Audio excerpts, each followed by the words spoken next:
Actually, Yale University did a study on how many fears there are, how many feelings of fear, and they came up with 574 different fears that people have. They range anywhere from phobophobia, which is the fear of fear, to arachabutyrophobia. Anybody have arachabutyrophobia? It's the fear of having a peanut butter sandwich stick to the roof of your mouth. There's actually a word for that. But you know, friends, fears are very serious things. You know, perhaps throughout our lives we've all had those moments of fear.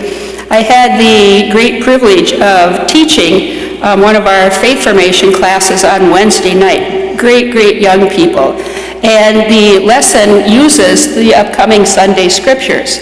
And so, of course, we started by talking about the end times and of the various ways that people in the past have thought the end of the world was coming and had prepared for it. And it was interesting because I was saying, remember in the year 2000 when everybody was worried about the computer crash and that, and they stared at me because none of them had been born yet. But we talked about what were some of those fears that are a part of life. And the question was, what is it in today's society that causes you fear? And the conversation all of a sudden got very serious, and it was really heartfelt.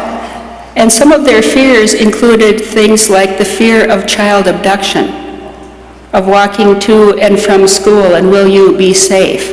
Of going out in the neighborhood, will you be safe? Another fear that was expressed was a number of years ago, one of them had the fear that they would contract the Ebola virus. There was another fear that what happens if when I become an adult, my hopes and dreams can't come true because there's nothing there for me.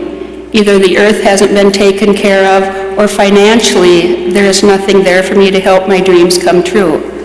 What if I'm homeless and I don't have my parents or anybody in my family who is able to help me out of that? I don't know about you, but when I was in junior high, those were not my fears. I think my fears were probably, I was afraid of spiders, and I was hoping I would have friends. Fears are very real, and fears change with time.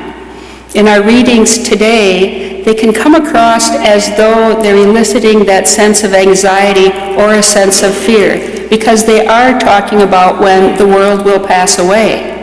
But we know that that is not where we end. For just like that class that we had, we didn't end there just talking about all of our fears. We talked about the importance of the voice of Jesus Christ.